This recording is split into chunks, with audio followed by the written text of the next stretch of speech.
Let's get it. This is Life's Essential Ingredients with Jeff and a Mike, where we hope to inform, inspire, and transform lives, one essential ingredient at a time. Welcome to the show.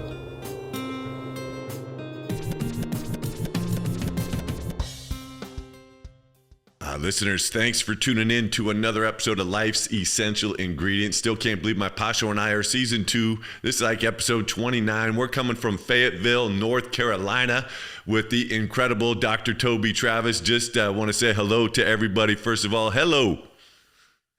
Hey, Jeff. Hey, everybody. All right, you heard it there first with my Pasho. I love it. He's got a big smile on his face. It's going to be a good one. First of all, where you can find our guest, Dr. Travis, is a couple sites.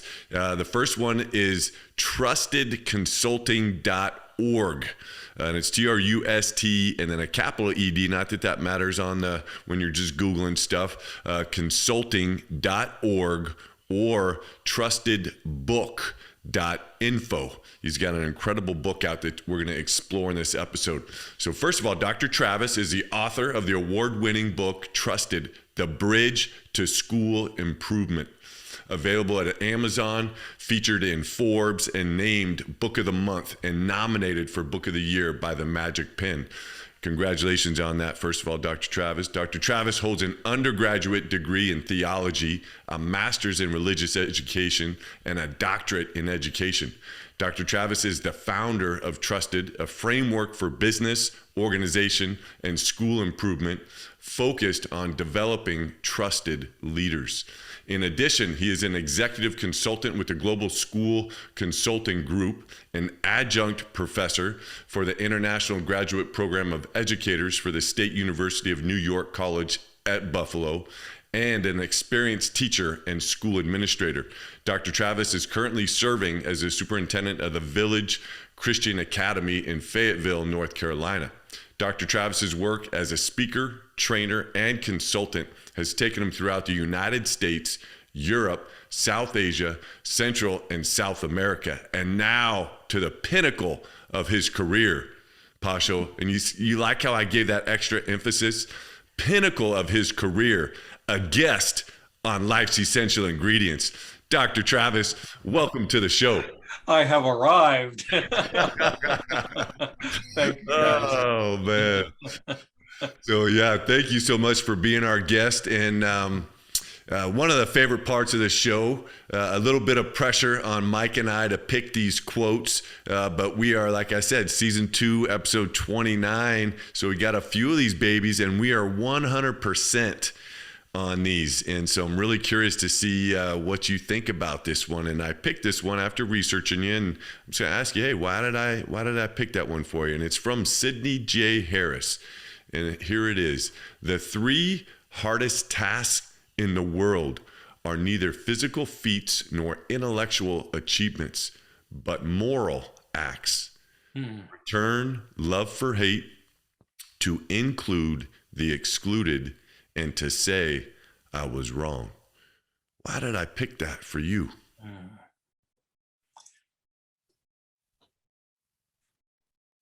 I'm not sure exactly why you picked it for me. I don't claim to have psychic powers, but that last part resonates tremendously with me when we think about what makes a trusted leader.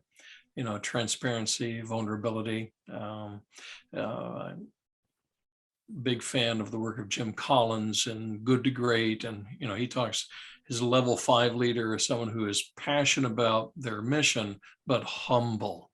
And I think, you know, those elements all kind of blend together. So, you know, when you realize that really leadership is about supporting a team and helping others succeed, that usually means a good deal of self-denial and, you know, being comfortable, not always having to be out front. And so that any of those elements probably would resonate with that author. Yeah, no. And yeah, again, and you hit it out of the park. So I'm going to give us credit for still being 100% with these. But obviously leadership is what you do. And I love how you kind of just say, hey, you know, a true leader is going to take a back seat sometimes and allow the team to shine. And you use the word humility.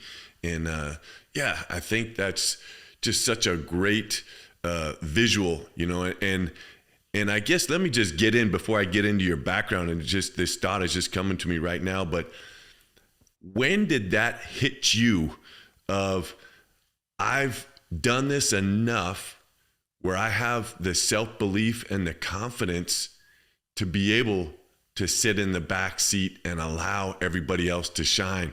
And I'll just speak for me, and obviously I haven't done the leadership development that you've done and traveled the world like you have, but I think that's in everybody to feel like your work is meaning something, and sometimes that comes with the accolades that come with being that person up front.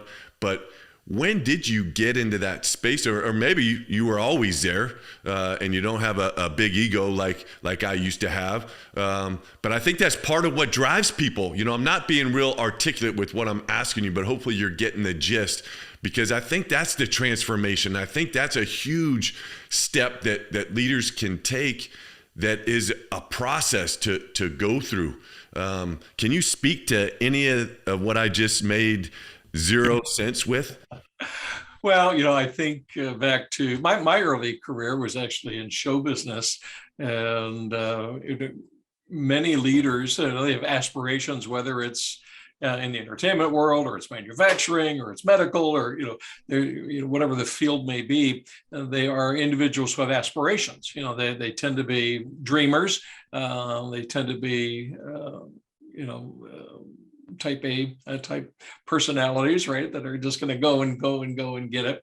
And, you know, so I think very early on, though, back when I was actually producing shows, this is back in the late 80s and into the 90s, and realizing that a great show, so think about that in a theatrical production, is not about an individual performer. Now, you need talented individual performers, but it really takes a cast and a crew that's working in synergy with each other, you know, right down to the guy that's managing the cables and you know, plugging in the lights and hitting the cues. I mean, that all has to work in sync.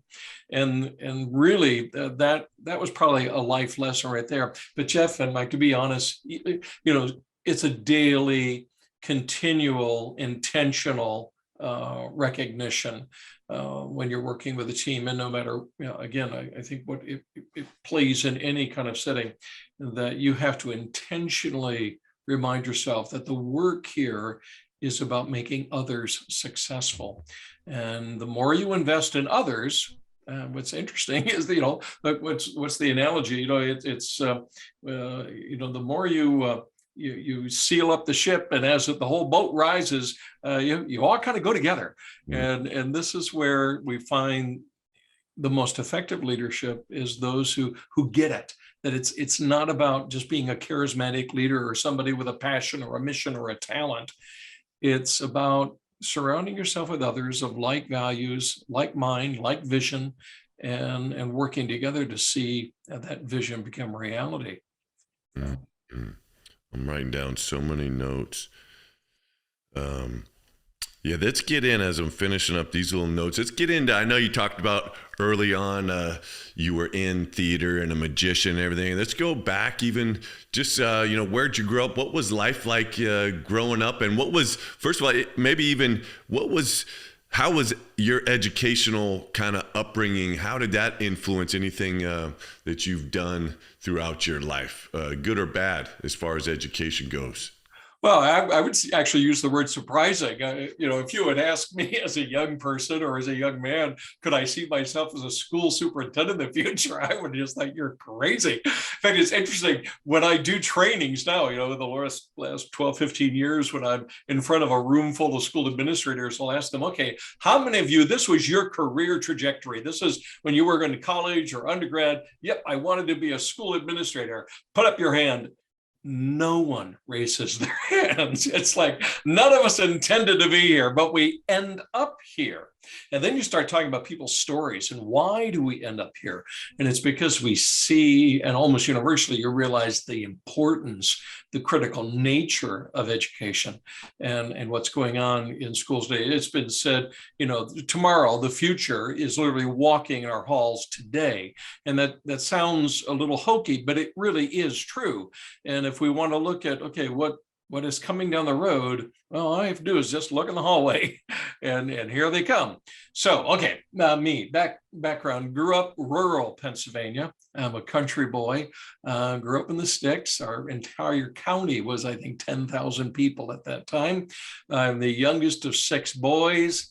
First jobs were tossing a bale of hay or scraping a barn. That was kind of my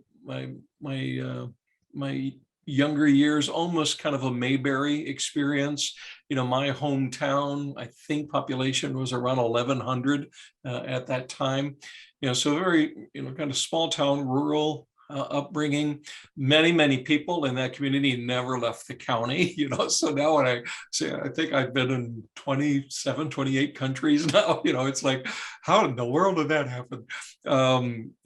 So again, back to the word would be surprising, unexpected that life has taken me with these twists and turns, and to be, again, in a career of education, that this is really a kind of a second, almost third career for me in many ways.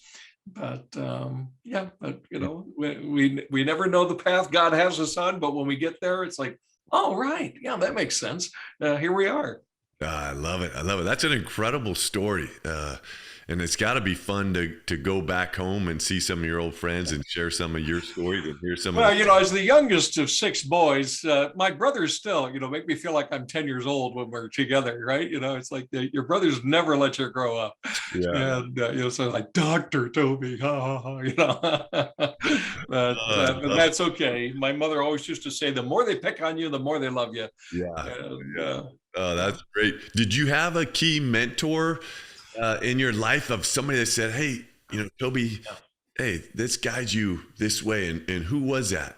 Always, Jeff. In fact, it's one of the things that I teach and train now constantly is always be mentored. I even have mentors today. It's ongoing, and always be mentoring.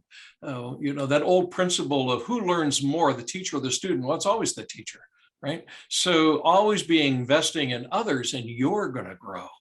And so that, there's a quality leadership principle right there. Very fortunate as a young man. I think one of my very first mentors was my mother's dad, my grandfather, and just very close to Gramps, and always had older gentlemen that poured into me.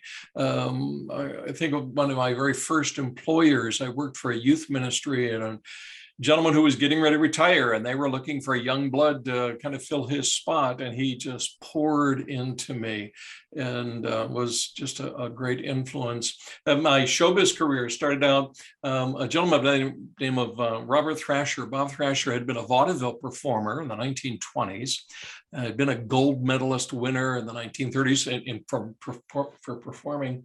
I met him, I was 13. He was recently retired, so he was like 62, 63, became like another grandfather to me. And he was still performing, 30, 40 shows a year. And my folks were very supportive. I mean, today when I think about what that looked like, there'd be all kinds of hesitancies, I think, about, young boy hitting the road with this old guy. But it really was wonderful. And I learned so many things from him. And he had me and entered me into performing. By the time I was in my mid-teens, I was working professionally. But it wasn't just show business, it was life. And mentoring. I have a friend who teaches a course on wisdom, and he talks about how it's all about skilled living. That's his definition of wisdom, is how to live life with skill. And I've been blessed throughout the years. My grandfather, my employers, another employer that I had years later for a seminar company that I worked for. Again, older gentleman, but just poured into me, and I just gained so much. And my entry into the academic world professionally as a school administrator, I have a mentor who still I connect with on a regular basis today. Just not only opened doors for me, but gave me opportunities, let me fail, and let me learn through my failures. He was my boss for about 7 years, and that was a great experience. But then also opened doors for me to challenge me beyond what I thought even I had the capacity to do. And I was like, oh, wow, look at that. There is value in what I'm doing here, and it's making a difference. So yeah, having that modeled to me, and then intentionally trying to pour into the lives of others, and that's a key principle of life and leadership, is be a mentor and be a mentee. Dr. Travis, I have a question. To be a mentee, what do you think it was about you that, or what qualities you have that you found these mentors that really took a vested interest in you and your life and wanted to help you? For anyone out there that wants to be mentored, what can you recommend for them to get these positive influences in their life to help them out? Well, I'm not quite exactly sure, Mike. We'd have to have a conversation with each of those gentlemen. I wonder if some of it, though, is I was just eager to learn. And and maybe I have to thank my older brothers again. They'd kind of beat the self-confidence out of me, right? So my own self-confidence or self-worth was really low, so I didn't think much of myself to begin with. And I'm saying that in jest, and yet, big brother's a big brother, and I love my brothers. I'm not trashing my brothers. We're very close to this day. But as the youngest sibling, and I was kind of spoiled rotten in their mindset, right? But they would frequently remind me, how inadequate I was. And so I wasn't full of myself. And yet I had talent. And others saw this, and they encouraged it and recognized it in me, and allowed me to again to expand on that. So I think, again, back to, I think really the answer to your question, though, was the eagerness to learn and to be quiet. I didn't have to control the conversation. It didn't have to be about me. I could sit and listen. And that I credit back to my grandfather. I think of long walks with him where we didn't say hardly anything. And yet today, they're some of my most treasured memories. They had a cottage on a lake in upstate New York, and we would just take these long walks around the lake, just he and I. And frankly, I don't recall 3 conversations from, and those were years of experiences. But that respect, that listen, pay attention, value your elders, that has just paid off for me tremendously. Again, so there you go. I think those are kind of my. It's a good question. I'm not sure that I've ever really thought about that. I love the picture you just painted, just walking with your grandpa, and maybe you appreciate it so much just because life kind of starts to unfold, and I don't like using that word busy, but we get busy and getting pulled in so many other directions. And looking back on that at that time in your life, perhaps, life was simple and you were able to just sit and listen and just breathe. And now that you're, realize that those are a tremendous skill set for a leader, to be able to have time to think, to have time to listen, to have time to just breathe, to allow you to take in and make all the decisions that leaders have to make. That's pretty powerful. What are some of the key things that you do to bring your current version of your best self to work and life each and every day? What are some of your habits? What are some of the things that you do that maybe the listeners can take in and say, oh man, maybe that's something I can try or incorporate into their life? Well, I'm a reader, and I haven't always been a reader. That was a developed skill. Actually, that came during the touring years a few decades back. And people think show business is all this glamour, and it's a lot of time on a bus. It's a lot of time on a plane. It's a lot of travel time, and so that's when I developed a reading skill, was in those years. But then that's paid off later. So I'm always reading. So I'm up early every morning. And that has paid off in multiple ways. Even like when I was going through my doctoral program, how did I get that done? Well, I actually got up, before the break of dawn. It was the quiet time of the day, and I would invest a few hours every day. But even, my life practice has been for many years now is I'm up early. Of course, that means I'm going to bed early, but I'm up early, and I'm almost always, I've got my nose in some sort of leadership development book. Right now, I'm reading through really kind of a classic on balanced scorecard. I don't know if you're familiar with that tool, but it's used in business development and strategic planning. And I was introduced to it a couple of years ago, and I've used some tools with it, but now I'm really trying to dig in and become an expert with it. So, I've got something I think going. I've got a spiritual devotional that I'm always reading. And so whether that's just read through the Bible in a year, or some, popular devotional, but some sort of spiritual food, reflection there. Always like to just have some fun reading too. I had a friend of mine who was a big fan of Louis L'Amour, the Western writer. And I've heard about Louis L'Amour for years, and picked up one of his novels.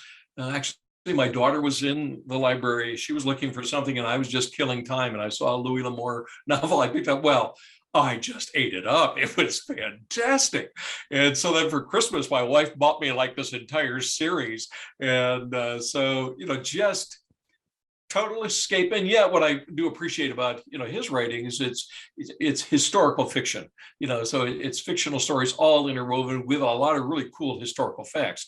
And so just reading and quiet. I love a cool morning in the fireplace going and sitting there, me and the dog, right? And some good books. So just start the day quiet. So that's a life practice. Another is you've got to have good time and task management tools. A friend of mine, another school administrator, introduced me to a tool called Evernote that I've been using for years now for organizing tasks. And it basically prioritizes my task list, and it actually connects to documents and everything. But basically, I've got the thing set up so I turn it on and it tells me what I'm doing today, right? And I've learned some tricks, like you can never get more than 5 items off that task list in a day. And so you're always reprioritizing and moving things around. But having a good task management practice is very, very helpful. I carve out at least a day and a half a week with no meetings. And my secretary or assistant really helps me protect that. Because as an administrator or a leader, you find yourself we do meetings, right? That's kind of the saying. Well, you have to have times where, no, we don't do meetings, so we can get some work done or get some reflection done or do some investigation. And so again, time management is a big one, and task management is a big one. So I think as far as life practices, those are kind of the big 3: is start the day quiet, get in a good place, go to bed early, and then manage your time and your task well. I love it. I love it. Great tips. And let's get back into your early career as an educator. And I know you went to Ecuador and taught out there, and that had a big influence on your life and your career.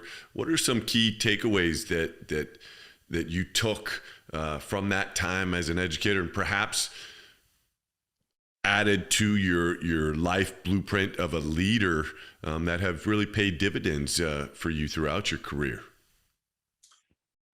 Well, that was a great experience. It was an international Christian school in Quito, Ecuador. We had 32 nationalities on that campus last year I was there, and I was there almost 8 years.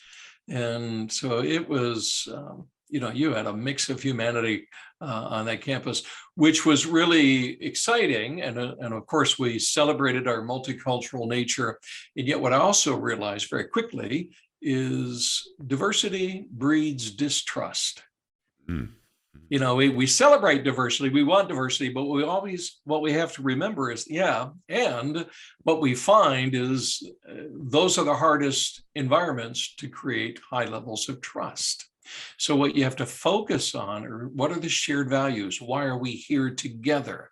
What do we align with? And that's where you find kind of the pathway for solving problems as well as developing high levels of trust, is focusing on shared values and shared goals and mission.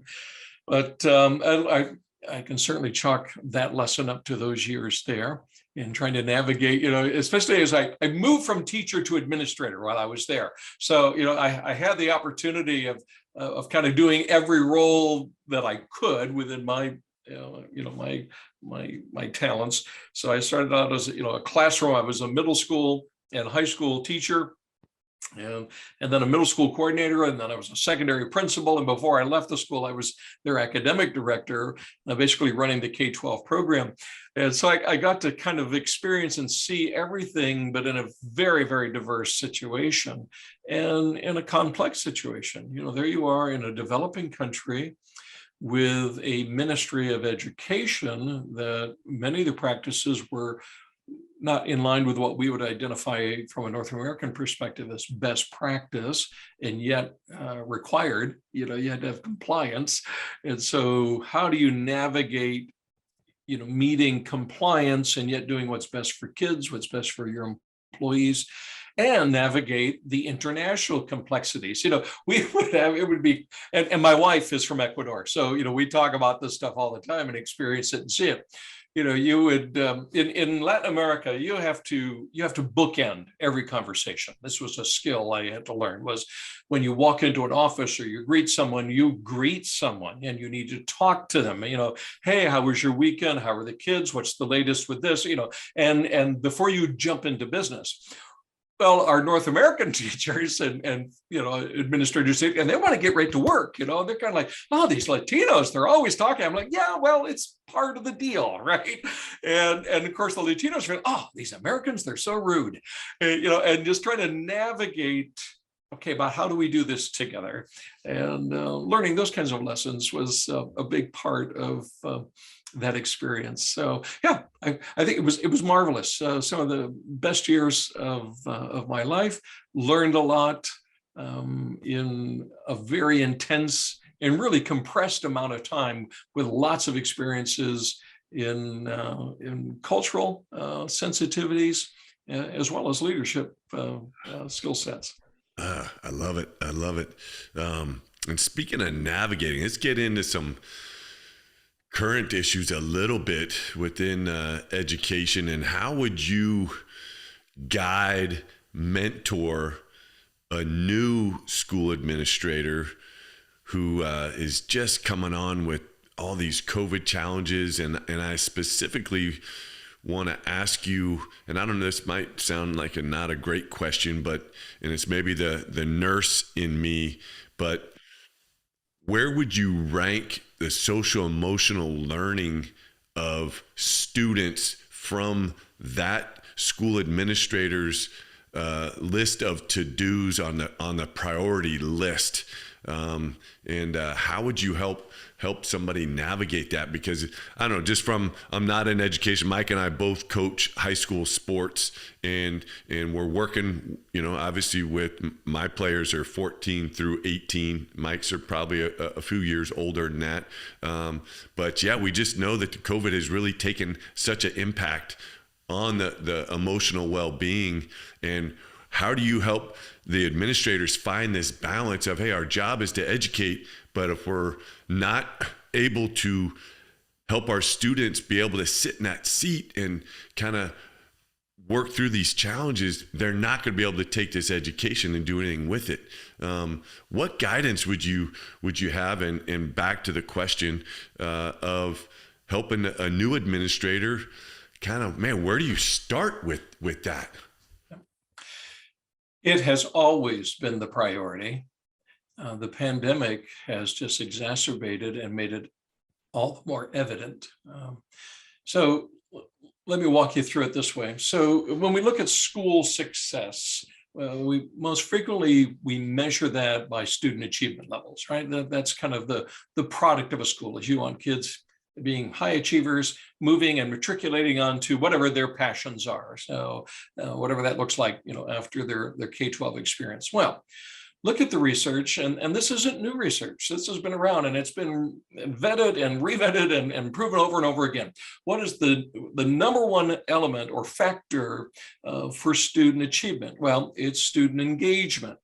So, okay, you want high achievers, that means you got to get students engaged. Well, then you look at, well, what's the number one element of student engagement?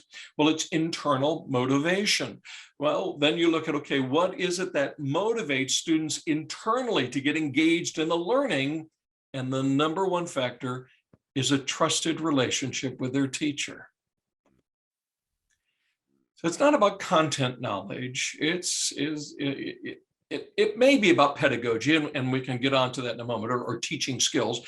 But the number one, and it's huge when you look at the research, the comparisons of the factors. It's all about a trusted relationship with their teacher. I trust my teacher, and my teacher cares for me. Now keep going with this, though, guys. So then we look at, okay, what's going to get teachers engaged in the classroom? Okay, because here you can't just make that assumption, right? So then we have to look at teacher motivation. What gives us high-performing teachers? Well, it's the same thing. It's engagement. What leads to high levels of teacher engagement? It's internal motivation. What's the number one factor, and it's huge, of teacher motivation? It's the trusted relationship with their administrator. All right, so we've got this direct connection to student achievement levels, all about how well are school leaders developing high levels of trust with their employees, with their teachers, their faculty and staff. This has the highest value. So how do you walk through this? When we're talking about developing teaching methods and practices and curriculum, we should always be talking student first, right? What do kids need for their future, not our past? This is what should be driving all of our curriculum conversations and how we deliver instruction. It's based upon today's kids, right? That's pedagogy, right? That's learning and instruction. But when we're talking about managing an educational organization, and it's not just education, this works whether we're talking to Fortune 100 or whomever we're talking to, it's always got to be employees first. And here's where school administrators, well-intended, often mess up. They'll see a need that maybe some parents are protesting something, or, and it may be a legitimate need, but they end up valuing or prioritizing a need or a want of a parent over their teachers. Well, what does that do? That breeds a toxic work environment. I don't trust my boss to have my back, right? That administrator is siding with the parents, or you got, the kids are constantly, the needs of the kids are constantly trumping the needs of the teachers. No, you're going to burn them out. You're going to burn them out. You want high quality engagement of students. You've got to have high quality engagement of teachers. The way to get that is to make sure they know that you've got their back, that they know they are your number one priority. And so the counsel or the guidance for leaders is, how can you identify the needs of your teachers and get out in front and meet those needs? I mean, you become their greatest champion. When you create an environment of that setting, exciting things start happening. So how do you do that practically? One of the services that I provide schools when they bring me on is I'll say, okay, send me everything you have in writing as far as policies and procedures. And so I'll go through their employee handbook or their school handbook. And what I'm looking for, how many policies have been created over the years that are based on distrust? And let's see if we can get rid of those. Because what's happened, some employee or some individual along the way messed up. They blew it, right? And so to fix it, the school created a policy that basically punishes everybody. So a way to create a trusted environment is, first of all, let's minimize these accountability policies. Let's hire well, and then let's empower well, and let's trust them. And if we can't trust them, well, then we've got the wrong people on the bus, as Jim Collins talks about, right? It's let's hire people we trust and then empower them and get out of their way and let them do what they do best. Expect them to be professionals, and often they'll come up and meet that bar. So it's not rocket science, but it does have to be intentional, strategic, reflective. Get the data. That's another piece of counsel I'm always giving is don't just shoot from the hip. There are good tools out there today.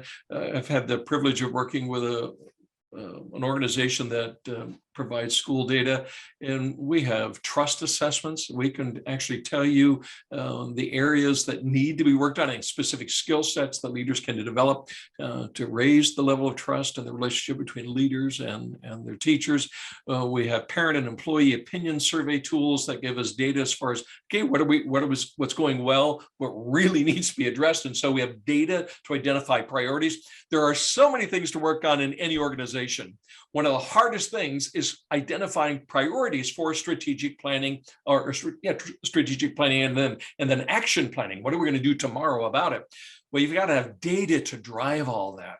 And so make sure you're availing yourself of those types of tools, that you're collecting the right data, that it's real data.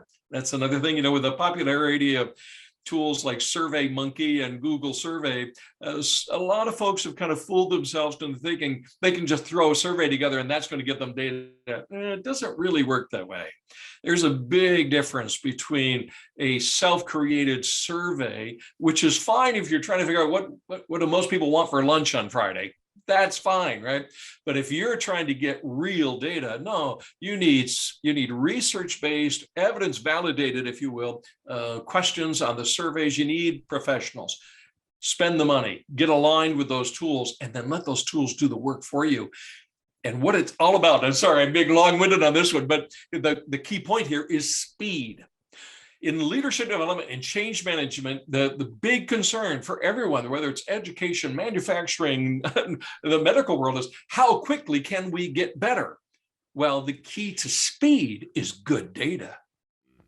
When you've got good data, because then when you're acting on the right things, oh, this is what we need to be doing. And we're not just guessing or hoping. And so that's really, really important when we're trying to figure out, how do we elevate, to circle back to your original question, how do we elevate and increase a trusted level of relationship between administrators and teachers and students? This is the kind of work we need to get involved in. We need to assess it. We need to action plan it based on those assessments. And then we need to be intentional and realistic. Organizations, they're big ships, they're big buses. They don't turn quickly, but they do turn. And it's all about leadership. Man, I love it. You're getting me fired up, and I love and just hear and see your passion for listeners that just listen in via one of our platforms. Yeah, you could just see your passion just oozing out of your pores with that. And again, he's got a great website, trustededconsulting.org, TRUSTED consulting.org. Make sure you go check it out. Again, he's the author of an incredible book, Trusted: The Bridge to School Improvement. That's what he does. He helps schools get better, which is what is going to dictate the future that we all have, because the students are going to be empowered. I love it.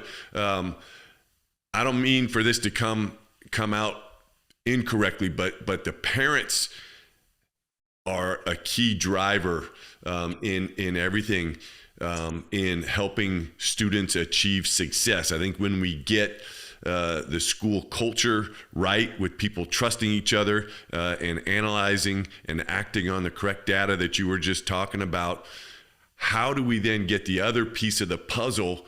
How would you suggest, and how do you guide your clients on getting the parents engaged?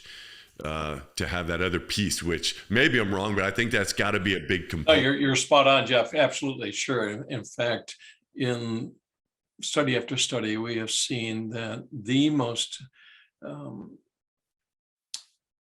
successful students, and again, we could define success as college enrollment, career advancement, et cetera, is where you see the school and the parent and the student all working together. In fact, there was a major study that was done, University of Michigan. This was probably going back maybe 10 years ago now. But it was huge. They surveyed, I think it was 30,000 students, and they were trying to identify what were the behaviors that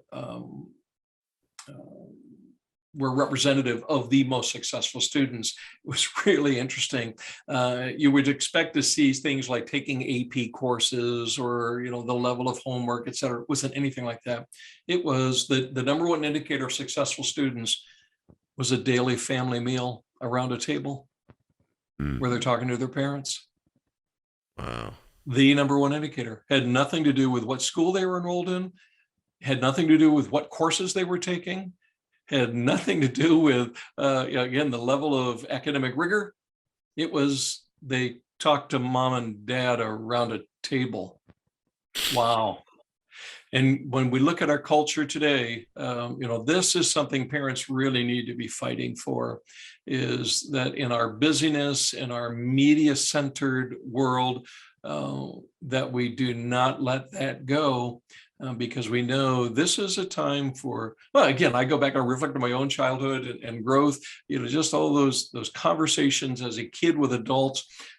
Kids need this, and parents need to be involved as much as possible. Now, and it's tricky, and I want to be careful, Jeff, that I never want to guilt parents, because I also know we're in a very difficult time. There are so many single moms, single dads. There are double income families, and that have to be double income families just to get it done. And so, just trying to find time. They're hoping the school will just do it for them. Well, the school is trying, but it is going to be far more successful for that child if parents are involved and integrated into that experience. And there's a myriad of ways to do that. And it looks different with every school and every community. But whether it's it's looking for opportunities for volunteerism, whether it's providing parent seminars and workshops so they know what's going on at the school and why it's happening, whether it's connecting parents with the additional resources that they need through specialists, and that, there's all kinds of things that we can be doing, but it does look different from school to school and from community to community. But yes, you're absolutely spot on. The parental involvement and support, and big word there, support, has to be there. One of the real challenges that we see that has happened in American culture, at least in the last 20, 30 years, is a devaluing of education, or at least the devaluing of the teacher and the school administrator. You can probably recall when you were in school, if I messed up, right, and word got home, well, it's whatever the teacher says, right? And today, that is not the culture. Today, unfortunately, we live in a consumer-based culture. And I'm not just saying this about private schools. I see it in the public school sector as well. We pay our taxes. You're working for us. True statement, but education is not delivering a product. Education is it's mentoring, it's discipling. This is a partnership as we invest in the maturing of your child, right? And when we have a mindset as a culture of I'm paying you to do this, you better do what I demand, really not understanding how education works. And so that's a battle that goes on today. And I get it. This is why some schools have become very restrictive with access to parents. They just don't want the fight, right? And you get it, but I still believe we have to look for healthy ways to create opportunities for positive parent engagement, and parents, mom, dad, figure out ways to support your teacher. support that principal, that administrator. We have fewer and fewer of them available. And I'm sure you're familiar with that, Jeff and Mike. There's a huge teacher shortage and administrator shortage that's actually been going on for years. We've been graduating fewer and fewer educators for many years from colleges and universities. The work pool has been getting smaller. But again, the pandemic just exacerbated this. And I mean, some of the figures I've seen in the public sectors, next August, we may see somewhere in the hundreds of thousands of vacancies across the country. And this is going to be really problematic. How do we continue to meet needs when there just are not trained people available? And the way to address that isn't ganging up on them, and complaining about these young bucks and gals that are coming in. God bless them, support them, pay them lots, provide them opportunity for development and growth, and help them to catch a vision for a real career in education. Yeah, that could be, that whole last little segment that you just shared could be a 20 episodes, and it's just, I think it's going to be tough, and I like to be optimistic, so I'm not even going to get started with that. But man, I really appreciate all the insight that you're sharing. I want to ask you the last kind of statement / question. We always end with a legacy question, and there's an incredible quote from John Alston that says, the only thing you take with you when you're gone is what you leave behind. And hopefully you have another 40, 50 years in you, but I don't mean to sound morbid, but I want you to visualize yourself on your deathbed. You've lived an incredible life. You're surrounded by love. You have some of the people that have mentored you and that you've been a mentor to. And what is it that you want them to feel and to take behind from their interactions with you? That's a big question. I think I would boil it down to know your mission, know what you're called to do or what you're passionate about, but pursue that with well-being. In other words, take care of yourself, take care of those around you, while being passionate about what you feel God's put you on this earth to do. Go do it. Be passionate about it, but also take care, because life is about relationships, and that's where legacy finds itself, is your relationship with others, not in buildings, not in creating structures of even of corporate structures or products, and or even I think back in my early years, how many men and women that I've seen come and go in show business. They come and they go, they come and they go, but if you talk to those individuals, what really values most to them was not their 15 minutes of fame. It's the loved ones. It's those that they were able to help along the way. It is about relationships. So mission fulfillment and well-being. I love it. And listeners, again, it's been our honor to be on with Dr. Toby Travis from trustedconsulting.org. Again, he's got his incredible book out, Trusted, The Bridge to School Improvement. You can get that on Amazon. We can't thank you enough for coming on. Pasho, you got any closing comments? Just amazed, Dr. Travis. Wow, that was awesome. Absolutely awesome. And I can see you're right where you're supposed to be right now, just from hearing you. And thanks for giving us all that great information with a big old smile. I loved every second of it and just really appreciate it. Thank you so much. Oh, my pleasure. Thank you, Mike. All right, listeners, that's been another episode, Life's Essential Ingredients. And you know how we do a Pasho. Boom, baby. That just happened. We out.